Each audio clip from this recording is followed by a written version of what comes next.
Hi guys, I am doctor Najeef Ali और मेरे साथ आज हैं Tarun Saini ji, nursing officer. Welcome Tarun ji, कैसे हैं आप? मैं ठीक हूँ सर। तो आज हम बात करने वाले हैं nursing as a career options और जानेंगे सारी चीज़ें डिटेल्स की, एजुकेशन से लेकर चैलेंजेस और बेनिफिट्स ऑफ नर्सिंग। तो पहला क्वेश्चन मैं पूछना चाहूँगा आपसे। First of all thank you आपको बहुत बहुत मोस्ट ये वेलकम। पॉडकास्ट के लिए, और एक नेचुरल सेटिंग में अच्छा लग रहा है आपसे बात करते हुए। Thank you. जी सर। तो आप हमारे व्यूअर स्टूडेंट्स को बताएंगे कि क्या क्या रोल होते हैं नर्सिंग के? देखिए, जो नर्सिंग में मैं बोलूँ कि जो स्टार्ट से इनिशियल लेवल पे जो ANM सब सेंटर पे पोस्टेड होते हैं, तो अच्छा। उनका रोल होता है vaccination and health education provide करना। उसके बाद जो प्राइमरी हेल्थ सेंटर हैं और कम्युनिटी हेल्थ सेंटर है, इन पे स्टाफ नर्सेज करके पोस्ट होता है, उसमें पोस्टेड होते हैं। वहाँ पे जनरल नर्सिंग मिडवाइफरी करके भी जा सकते हैं 10th के बाद, और BSc नर्सिंग करके भी जा सकते हैं। फिर मेडिकल कॉलेज वगैरह में आपको नर्सिंग ऑफिसर करके पोस्ट मिलता है। अच्छा। वहाँ पे आप डिटेल में सर्विसेज प्रोवाइड कर सकते हैं वेरियस डिपार्टमेंट। और स्पेसिफिक रोल भी होते हैं, जैसे पीडियाट्रिक्स में हो गया, ICU केयर में हो गया। सर, इसमें पहले तो ऐसे नहीं होता था कि स्पेशली ट्रेंड किया जाए किसी पर्टिकुलर आपको स्पेशलिटी के अंदर क्लिनिकल के लिए, बट अभी एक जो रोल चेंज हुआ है, एक स्पेशलिटी डेवलप हुई है, एम्स ने शुरू किया है और PGI रोहतक में भी शुरू हुआ है। अच्छा। कि आप नर्स प्रैक्टिशनर बन सकते हैं अलग स्पेशलिटी में, जैसे नेफ्रोलॉजी में अलग से बन सकते हैं, पीडियाट्रिशियन में अलग से बन सकते हैं, आप ऑप्स में अलग से बन सकते हैं ICU के अंदर। तो अच्छा। इसमें आपको 2 ईयर रेजिडेंशियल कोर्स करना होता है सर इसके लिए, आफ्टर BSc। तो एज ए करियर ऑप्शन आप इसको कैसे देखते हैं? एक स्टेबल करियर की तरह, इनकम वगैरह ब्रीफली अगर आप चाहें तो डिस्कस कर सकते हैं। इसके रिगार्डिंग सर मैं कहना चाहूँगा कि 12th के बाद जब हम, एक तो ऑप्शन होता है कि हम मेडिकल में जाना चाहें, हाँ। और यदि मेडिकल में नहीं जाके हम नर्सिंग में जाना चाहते हैं, तो एक तो उतना कंपटीशन नहीं होता जितना नीट वगैरह। हाँ, लेकिन एग्ज़ाम तो सेम ही है, कॉमन एग्ज़ाम है। कॉमन एग्जाम तो है सर, बट कट ऑफ का तो है। हाँ। कि कट ऑफ, कम कट ऑफ पे भी BSc नर्सिंग मिल जाएगा, और इतना कंपटीशन नहीं है अभी।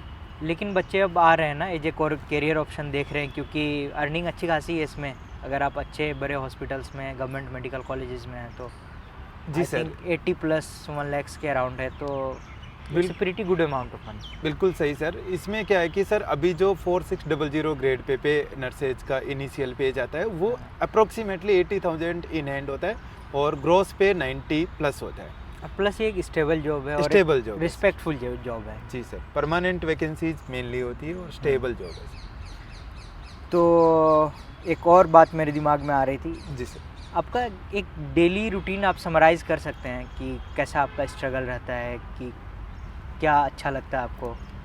देखिए, ये एक चैलेंजिंग फील्ड तो है, क्योंकि definitely। इसमें उतना स्पेशलिटी नहीं है, और सब कुछ होना चाहिए। जैसे कि वार्ड मैनेजमेंट में हाँ। क्या क्या चीज़ें अवेलेबल होनी चाहिए पेशेंट के लिए, जो ड्रग एडमिनिस्ट्रेशन से रिलेटेड पेशेंट केयर में क्या क्या ड्रग्स अभी तक ऑर्डर हुई है वो अवेलेबल है नहीं है, इमरजेंसी के अवेलेबल है या नहीं।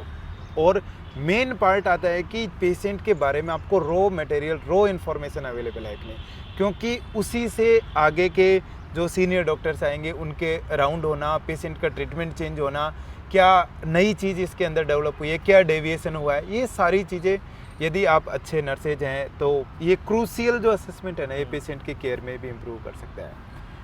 दूसरी बात चैलेंजिंग की है कि यदि आपको OT में ड्यूटी है तो बहुत हेक्टिक होती है, आपको 1-2 महीने में वेरिकोज डेवलप हो जाएगा, वेन डेवलप हो जाएगा, स्ट्रेस भी काफ़ी रहेगा, क्योंकि वर्कलोड बहुत ज़्यादा वर्कलोड है गवर्नमेंट हॉस्पिटल। थोड़े हेल्थ केयर प्रोफेशनल्स कम है, वर्कलोड बहुत काफ़ी ज़्यादा कम है। है।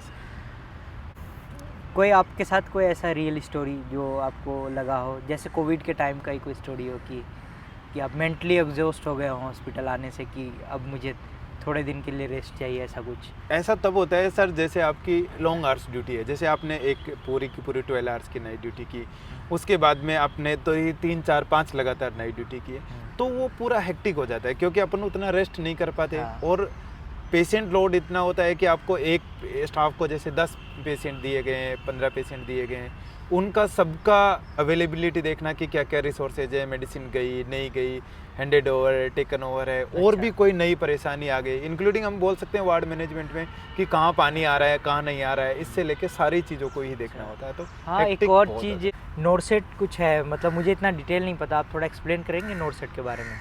देखिए ये काफ़ी अच्छी चीज़ हुई है कि पहले क्या होता था कि हर हॉस्पिटल खुद का एक रिक्रूटमेंट लेके आता था। हाँ। तो बच्चे कभी यहाँ एग्ज़ाम दे रहे, कभी यहाँ एग्ज़ाम दे रहे, तो परेशान होते थे। अब एम्स ने क्या किया है सर, नॉरसेट जो nursing officer common recruitment exam जो एलिजिबिलिटी टेस्ट है, ये एम्स दिल्ली कंडक्ट करवाता है सर, और अच्छा। पूरे पैन इंडिया के हॉस्पिटल्स इसके अंदर हैं, और जो सेंट्रल गवर्नमेंट के हॉस्पिटल हैं ये भी इसी के अंदर हैं। और इसमें सर एक बहुत अच्छी खासियत ये है कि परमानेंट जॉब ऑफर होती है। अच्छा, तो जो नर्सिंग को एज ए करियर देख रहे हैं, ये उनके आगे की बात है।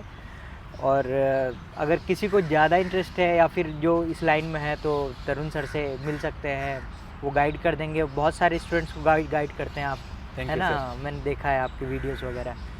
तो और आप सबको पता है कि जो नर्सेस हैं और डॉक्टर्स हैं, हॉस्पिटल किसी एक अकेले नहीं चला सकता, अकेले डॉक्टर्स नहीं चला सकता, अकेले नर्सेस नहीं चला सकते। तो एक है ना पॉजिटिव माइंडसेट के साथ एक पॉजिटिव कोऑर्डिनेशन, और एक जैसे मैं और तरुण जी हम लोग साथ में एक हॉस्पिटल में काम करते हैं, जी तो हमारी बॉन्डिंग आप देख सकते हैं कि बहुत ही, तरुण जी बहुत ही अच्छे फ्रेंडली हैं, मैं भी, हमारा ऐसे एकदम फ्रेंडली घर जैसा माहौल है। तो ये ना एक पॉजिटिव इन्वायरमेंट हमें ही क्रिएट करना होता है। इसके रिगार्डिंग सर मैं बोलना चाहता हूँ कि देखिए हम क्या है कि ऐसे हैं कि जैसे एक कार के 4 व्हील्स हाँ, हैं, तो डॉक्टर्स हो गए, नर्सेज हो गए, और पैरामेडिकल स्टाफ हो गया, और फिजियोथेरेपिस्ट हो गए, ये सब मिलके एक ऑर्गेनाइज्ड प्रोसेस है सर। हाँ। यदि हम पेशेंट को ऑप्टिमम आउटपुट चाहते हैं, हाँ, तो डॉक्टर्स का भी रोल क्रूशियल है, उसमें तो डाउट है ही नहीं, नर्सेज का भी क्रूशियल है, और भी course, लोगों का हाँ। भी क्रूशियल है सर। सबका रोल क्रूशियल है। तो अगर आप फ्रेंडली हैं और अच्छे नेचर के हैं, तो डेफिनेटली आप आ सकते हैं इस फील्ड में। और आप अगर नहीं भी हैं, तो हॉस्पिटल में आके आप सीख जाएंगे, क्योंकि तरुण जी जैसे अच्छे लोग हैं सपोर्ट करने के लिए। सर इसके रिगार्डिंग मैं एक चीज़ और बोलना चाहता हूँ कि वो बोलते हैं ना कि positive diamond attract to another diamond. यदि हम अच्छे हैं तो ज़्यादातर अच्छे लोग मिलते जाते हैं और अच्छी चीज़ें होती जाती हैं। थैंक यू आपकी अप्रिसिएशन के लिए। जी sir, thank you guys videos देखने के लिए। I hope you like this.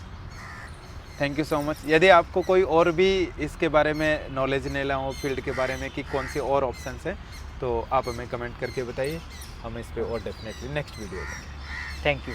Thank you so much doctor.